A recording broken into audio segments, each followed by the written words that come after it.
இங்கே ஒரு குட்டி பொண்ணு தான் வெயிட்டை விட அதிகமான மரக்குச்சிகளை எரிக்கிறதுக்காக பொறுக்கிட்டு வராளா. இன்னொரு பக்கம் அவளுடைய ஆண்டியோ நல்ல ஹாயா உட்காந்து சாப்பிட்டுட்டு இருக்காங்க.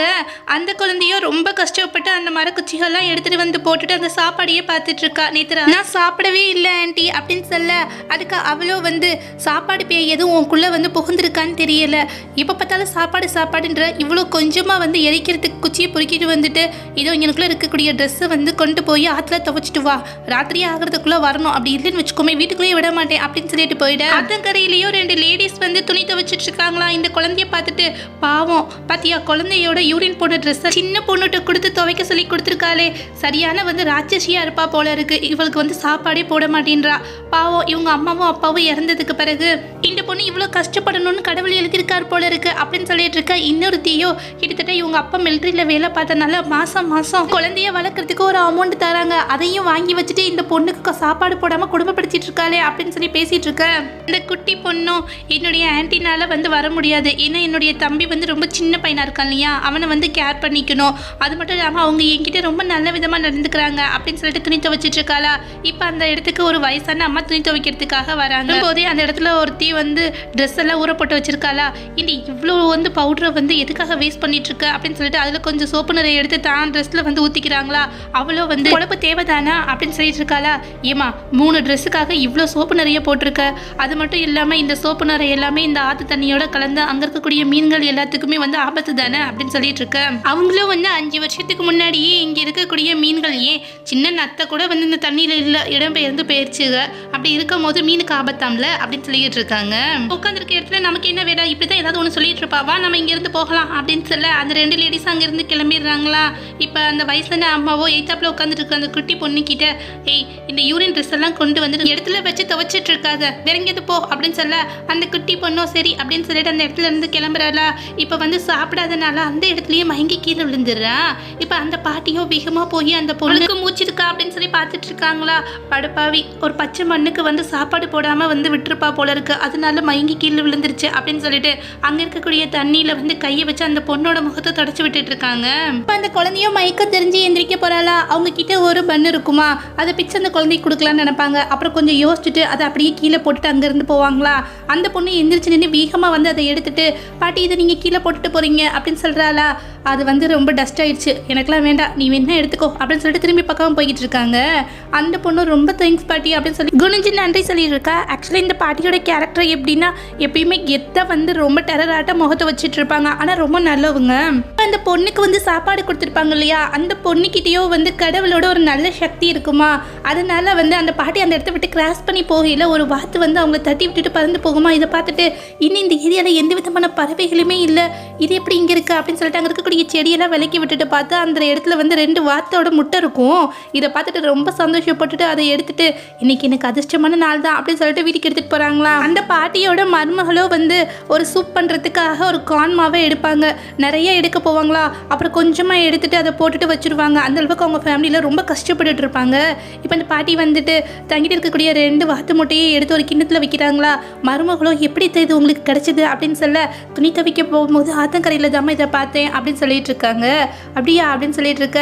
சரி இதை எடுத்துட்டு போய் என்னுடைய பையன் நுரையீரல்ல அவனுக்கு ஒரு பாதிப்பு இருக்குமா, அதனால ரொம்ப கஷ்டப்பட்டுட்டு இருக்கான், அவனுக்கு இதை சமைச்சு கொடுமா, கொஞ்சமாவது தெம்பா இருக்கும் அப்படின்னு சொல்ல, அவளோ வேணாந்த நீங்க ரொம்ப வயசானவங்க, எங்க ஃபேமிலிக்காக ரொம்ப கஷ்டப்பட்டுட்டு இருக்கீங்க, அதனால நீங்களே சாப்பிடுங்க அப்படின்னு சொல்லிட்டு இருக்க. அவங்களோ ஆமா இந்த வயசான காலத்துல நான் அதை சாப்பிட்டுட்டு என்ன பண்ண போறேன், என் பையனுக்கு இதை முதல்ல சமைச்சு கொடு அப்படின்னு சொல்லிட்டு இருக்க. இப்போ 2வது மருமகளும் உழுக்குல இருந்து வராளா. வரும்போதே ஏதோ சாப்பிட்டுட்டே வரா. அந்த முட்டையை பார்த்துட்டு ஆஹா இன்னைக்கு சரியான வேட்டை தான் போல இருக்கு அப்படின்னு சொல்லிட்டு அதை நானே எடுத்துக்கிறேன் அப்படின்னு சொல்லிட்டு போடுங்க. இப்போ மாமியாரோ என்ன பேசுற, இது என் பையனுக்காக கொண்டு வந்திருக்கேன் அப்படின்னு சொல்ல, இங்கே பாருங்க உங்க வாரிசை நான் வயிற்றுல சுமந்துட்டு இருக்கேன், நான் ப்ரெக்னெண்டா இருக்கேன், அந்த மாதிரி டயத்துல நீங்க ரொம்ப ஹெல்த்தியானதெல்லாம் கொடுக்கணும், அதை விட்டுட்டு உங்க பையனுக்கு கொடுக்க போறேன்னு சொல்றீங்களே, இதெல்லாம் கொடுத்தா மட்டும் அவர் குணமாக போறாரா என்ன, அதனால இதை நானே எடுத்துக்கிறேன் அப்படின்னு சொல்லிட்டு அதை பிடிங்கிட்டு அந்த இடத்துல இருந்து ஓடிட்டு இருக்கா. மாமியாரோ ஏய் நில்லு அப்படின்னு சொல்லிட்டு அவளை துரத்திட்டே போய்கிட்டு இருக்காங்களா. பார்த்தா வெளியில அந்த குட்டி பொண்ணு அழுதுட்டே ஒரு ஓரமா உட்காந்துட்டு இருக்கா. இப்போ வந்து எதுக்காக இப்படி என் வீட்டு வாசலில் வந்து உட்காந்துட்டு இருக்கா அப்படின்னு சொல்ல, ரொம்ப நேரம் ஆயிடுச்சா, அதனால வீட்டுக்கு போனால் என்னுடைய ஆன்ட்டி வந்து என்னை பயங்கரமாக திட்டுவாங்க, போகும்போதே சொல்லி தான் அமிச்சாங்க அப்படின்னு சொல்லி அழுதுட்டு இருக்கா. ஹலோ, எப்படியும் இந்த நேரத்தில் வந்து உன்னை துணி துவக்க அமுச்சு விட்டோம் அப்படின்னா அது லேட் ஆகிடும் அப்படின்றது தெரியும், தெரிஞ்சே தான் வந்து வெளியில் விரட்டி விட்டுருக்கா கொடுமைக்காரி அப்படின்னு சொல்லிட்டு இருக்க. அந்த குட்டி பொண்ணு பாட்டியை படிச்சுட்டு இன்னைக்கு ஒரு நாள் மட்டும் இந்த வீட்டில் தங்கிக்கிறேன், நாளைக்கு காலைல இங்கேருந்து போயிடுவேன் அப்படின்னு சொல்லி அழுதுட்டு இருக்க. மூத்த மருமகளோ சரிதா இன்னைக்கு ஒரு நாள் மட்டும் இந்த பொண்ணு இங்கே இருந்துக்கிட்டுமே அப்படின்னு சொல்லிட்டு இருக்காளா. இப்போ ரெண்டாவது இருக்கக்கூடியவளோ வந்து ஆமாம் இந்த வீடு வந்து ரொம்ப சின்னது, இதில் இவ்வளோ வேற இங்கே வந்து வச்சுட்டு இருக்க முடியுமா அப்படின்னு சொல்லிட்டு அந்த குழந்தைய பிடிச்சி இழுத்துட்டு போகிறாளா. இப்போ மாமியாருக்கும் செமையாக கோவம் வந்துடும், வாயை மூடு, இது வந்து என்னுடைய வீடு, இங்கே யார் இருக்கணும் இருக்கக்கூடாது அப்படின்றத நான் தான் முடிவு பண்ணணும் அப்படின்னு சொல்லிட்டு இருக்காங்க. இன்னைக்கு ஒரு நாள் இங்கே இருந்துட்டு நாளைக்கு காலையில் இவ்வளோ வெள்ளனை கொண்டு போய் விட்டுட்டு வந்துருங்க அப்படின்னு சொல்லிட்டு இருக்க. இப்போ அந்த 2 முட்டையும் பிடுங்கி தன்னுடைய பெரிய மருமகிட்ட கொடுத்துட்டு இங்கே பரமா வெஜிடபிள் சூப் பண்ணிட்டு இந்த முட்டையை வந்து ஸ்க்ரம் பண்ணிட்டு ஆளுக்கு கொஞ்சமாக சாப்பிட்டுக்கலாம், பேராசை பிடிச்ச ஒருத்தவங்க இதை தாங்களே சாப்பிட நினைச்சிட்டு இருக்காங்க அப்படின்னு சொல்லிட்டு இருக்க. ரெண்டாவது இருக்கக்கூடிய மருமகளோ அது சரி, இப்போ அப்படி பார்த்தோம்னா இந்த குட்டி பொண்ணு இங்கே வச்சிருக்கீங்களே இவளுக்கும் சேர்த்தெல்லாம் கொடுக்க முடியாது, இவளை வந்து இங்கேருந்து முதல்ல அனுப்புங்க அப்படின்னு சொல்லிட்டு இருக்க. அந்த குழந்தையோ எனக்கு சாப்பாடெல்லாம் ஒன்றும் தேவையே இல்லை, இன்னைக்கு ஒரு நாள் மட்டும் ரொம்ப இருட்டாக இருக்கா, அதனால இங்கே தங்கிட்டு காலைல எந்திரிச்சு போயிடுறேன் அப்படின்னு சொல்லி அழுதுட்டு இருக்க. முடியவே முடியாது, சாப்பாடுல இவளுக்குலாம் பங்கு கொடுக்க முடியாதுன்னு சொல்லிட்டு ரெண்டாவது மருமக அந்த குழந்தைய பிடிச்சி இழுக்கிறாளா. இப்போ அந்த பொண்ணோட உடம்பு வந்து ஜொலிக்க ஆரம்பிக்குதா. திடீர்னு எங்கேயோ இருந்து ஒரு கோழி வந்து அவங்க வீட்டுக்குள்ளே விழுகுது. பறந்து வந்து அந்த கோழியை பார்த்துட்டு எல்லாருமே ஆச்சரியப்பட்டுட்டு இருக்க. ரெண்டாவது இருக்கக்கூடிய மருமகளும் வேகமாக போய் அதை எடுத்துகிட்டு வந்து மூத்த அண்ணி இருப்பாங்க இல்லையா, அவங்க கையில் கொடுத்து இதை சமைச்சு கொடுங்க அப்படின்னு சொல்லிட்டு இருக்க. இப்போ வந்து ரொம்பவுமே டெலிஷியஸாக வந்து அங்கே ஃபுட்டு வந்து ரெடி ஆகிடுமா. ரெண்டாவது இருக்கக்கூடிய மருமகளோ வந்து அதில் ஒரு லெக் பீஸை எடுத்து ரொம்ப ஆசையாக சாப்பிட்டுட்டு இருக்கா. இதை பார்க்கறதுக்கே ரொம்ப நல்லா இருக்கு அப்படின்னு சொல்ல. இப்போ வந்து அந்த அம்மாவோட மூத்த பையனும் இது என்னுடைய ஒய்ஃப் சமைச்சது, அப்போ வந்து சொல்லவா வேணும், அவளோட கைப்பக்குவத்தை பற்றி தான் எனக்கு தெரியுமே அப்படின்னு சொல்ல எல்லாத்தையும் சாப்பிட்டுட்டு இருக்கு. இப்போ மூத்த மருமகளோ அதில் ஒரு லெக் பீஸ் எடுத்து அந்த குழந்தைகிட்ட விற்கிறாளா, நீ சாப்பிடு பாப்பா அப்படின்னு சொல்ல. அவ்வளோ வேண்டாம் எனக்கு இது அப்படின்னு சொல்ல. பாட்டியோ ஆமாம் இதை வேணான்னு சொன்னால் வேறு என்னத்தை நீ சாப்பிட போட, எடுத்து சாப்பிடு அப்படின்னு சொல்ல. அதை எடுத்துகிட்டு வந்து இந்த பாட்டிக்கிட்ட கொடுத்து நீங்கள் சாப்பிடுங்க பாட்டி அப்படின்னு சொல்ல. அவங்களுக்கும் அவ்வளோதான் ஒரு ரொம்ப சந்தோஷமாயிடும். அந்த குழந்தைகிட்ட வேண்டாம் வயசான காலத்தில் என்னால் இதெல்லாம் சாப்பிட முடியாது, நீ சாப்பிடு அப்படின்னு சொல்லிட்டு இருக்க. ரெண்டாவது இருக்கக்கூடிய மருமகளை யாரும் சாப்பிட வேண்டாம் நானே சாப்பிட்றேன் அப்படின்னு சொல்லிட்டு அந்த லெக் பீஸை எடுத்து சாப்பிட்றதுக்காக போகிறாளா. அதை கிட்டக்கு கொண்டுட்டு போன உடனேயுமே அவளுக்கு ஒரு மாதிரி வந்து ஒமட்ட ஆரம்பிச்சிடுது. அது அந்த இடத்துலயே வச்சுட்டு கோ சிஸ்டரை பார்த்துட்டு நீ என்ன சமைச்சிருக்க, எனக்கு பாரு இப்பயே ஒமட்டுது, நான் போகிறேன் அப்படின்னு சொல்லிட்டு அந்த இடத்த விட்டே கிளம்பிடுவாளா. இப்போ அந்த குழந்தை வேகமாக ஓடி போய் அந்த லெக் பீஸ் எடுத்து பாட்டிகிட்ட கொடுத்து நீங்கள் சாப்பிடுங்க பாட்டி அப்படின்னு சொல்லிட்டு இருக்க. அவங்களும் வேண்டாம் பாப்பா நீங்கள் சாப்பிடுங்க அப்படின்னு சொல்லிட்டு இருக்க. பையனும் அம்மா இந்த கிண்ணம் நிறைய இருக்குது, இது வந்து நம்ம போதுன்ற அளவுக்கு சாப்பிடலாம், எல்லாருமே சாப்பிடுங்க அப்படின்னு சொல்ல. இப்போ எல்லாருமே ரொம்ப சந்தோஷமாக சாப்பிட்டுட்டு இருக்காங்க. காலையில் விடிஞ்சோடையும் அந்த குட்டி பொண்ணை வந்து கொண்டுட்டு போய் அவங்க வீட்டில் விடுறதுக்காக ஃபர்ஸ்ட் மருமக கூட்டிகிட்டு போகிறாளா. பார்த்தா அந்த இடத்துல அவளுடைய ஆன்ட்டி வந்து அந்த பொண்ணு சம்மந்தப்பட்ட எல்லா திங்ஸையும் தூக்கி வெளியில் எரிஞ்சிட்டு இருக்கா. பெரிய கூட்டமே அந்த இடத்துல கூடி நிற்க. அந்த குட்டி பொண்ணும் வேகமாக ஓடி போய் தன்னோட ஆன்ட்டியோட ட்ரெஸ்ஸை பிடிச்சிட்டு ஆன்ட்டி ப்ளீஸ் என்னை மட்டும் இங்கேருந்து வெளியில் அனுப்பிடாதீங்க, நீங்கள் என்ன சொன்னாலும் கேட்பேன், நேற்று ரொம்ப ராத்திரி ஆயிடுச்சா அதனால தான் அந்த மாதிரி வந்து நான் பயந்துக்கிட்டு வரவே இல்லை அப்படின்னு சொல்லிட்டு நீங்கள் வந்து நீங்கள் என்ன வேலை கொடுத்தாலும் சீக்கிரமாக முடிச்சிடுறேன், அது மட்டும் இல்லாமல் என்னுடைய தம்பியை நான் பத்திரமா பார்த்துக்கிறேன் அப்படின்னு சொல்லி அழுதுட்டு இருக்கா. கூடியவங்களும் வந்துட்டு சின்ன பொண்ணை இப்படி கொடுமைப்படுத்துறாளே அப்படின்னு சொல்லிட்டு இருக்க.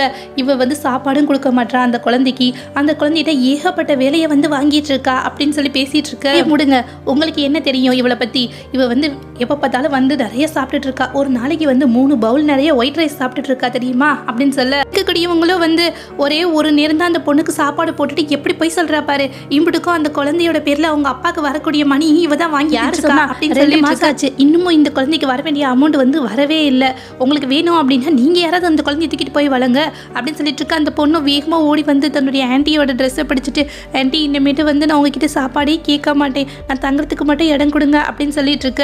இப்போ அந்த குட்டி பொண்ணோட அப்பா வந்து மிலிட்டரியில் வேலை பார்த்துட்டு இறந்து போயிருப்பாரா, அவரோட ஃபோட்டோவை கையில் வச்சுட்டு இருப்பாளா, அதை தூக்கி கீழே வந்து உடைக்கிறதுக்காக போறா.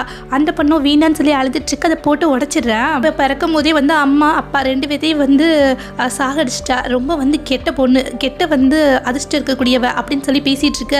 அந்த குழந்தையோ அழுதுகிட்டே வந்து அவங்க உடஞ்சி போன தான் அப்பாவோட ஃபோட்டோவை கையில் வச்சுட்டு எங்கள் அப்பா ஒன்றும் இன்னும் சாகலை, நான் ஒன்றும் வந்து கெட்ட அதிர்ஷ்டம் இருக்கக்கூடிய பொண்ணு கிடையாது அப்படின்னு சொல்லி அழுதுட்டு இருக்கு. அந்த பொண்ணோட கையில இருந்து ரத்தமாக விளைஞ்சிட்டு இருக்கா.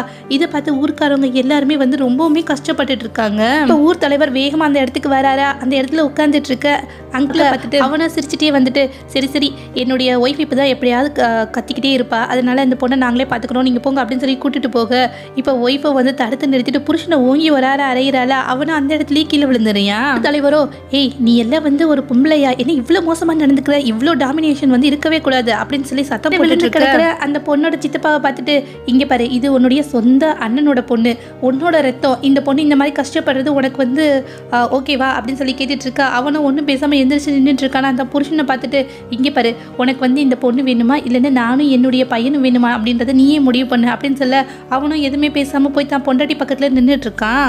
நீ எல்லாம் ஒரு மனுஷனடா சை அப்படின்னு சொல்லி பேசிட்டு இருக்க. இப்போ அங்கே இருக்கக்கூடிய எல்லாரும் தெரியாம நின்றுட்டு இருக்காங்களா. இப்போ அந்த குட்டி பொண்ணோட ஆன்ட்டியோ இவ்வளோ பேசுறீங்களா, நீங்களே இங்கேருந்து கூட்டிட்டு போங்க அப்படின்னு சொல்லி ஊர் தலைவரை பார்த்து பேசிட்டு இருக்கா. அவரோ சரி நான் பார்த்துக்கிறேன் அப்படின்னு சொல்லிட்டு திரும்பி அங்கே இருக்கக்கூடிய எல்லா ஜனங்களையும் பார்த்துட்டு ஏன்பா உங்களில் யாராவது ஒருத்தவங்க இந்த பொண்ணை வந்து வளர்க்குறீங்களா அப்படின்னு சொல்ல இந்த பொண்ணு நிச்சயமா வந்து உங்களுக்கு தேவையான எல்லா வீட்டு வேலைகளையுமே பாப்பா, உங்களுக்கு தேவையான உதவிகள் எல்லாமே செஞ்சு கொடுப்பா, உங்க வீட்டில் ஒரு குழந்தைய வளர்ந்துட்டு போகட்டும், யாராவது ஏற்றுக்கோங்க அப்படின்னு சொல்ல பக்கத்தில் இருக்கக்கூடியவனும் என்ன சார் பேசுறீங்க நீங்க, அந்த பொண்ணுக்குன்னு ஒரு ஃபேமிலி இருக்கு, அப்படி இருக்கும்போது நாங்க எப்படி வந்து அந்த பொண்ணை ஏத்துக்க முடியும் அப்படின்னு சொல்லிட்டு இருக்க. இன்னொருத்தவங்களோ இங்க இருக்கக்கூடிய ஒரு அனாதை இல்லத்துல அவளை வந்து சேர்த்து விட்டுருங்க, அங்கேயே அவளுக்கு சாப்பிட்றதுக்கு வந்து சாப்பாடு நல்ல ட்ரெஸ் எல்லாம் கிடைக்கும், அவனாவது அங்கனாவது நிம்மதியா இருந்துட்டு போறா அப்படின்னு சொல்ல நான் நிச்சயமா அங்கெல்லாம் போக மாட்டேன் அப்படின்னு சொல்லி அழுதுட்டு இருக்காளா.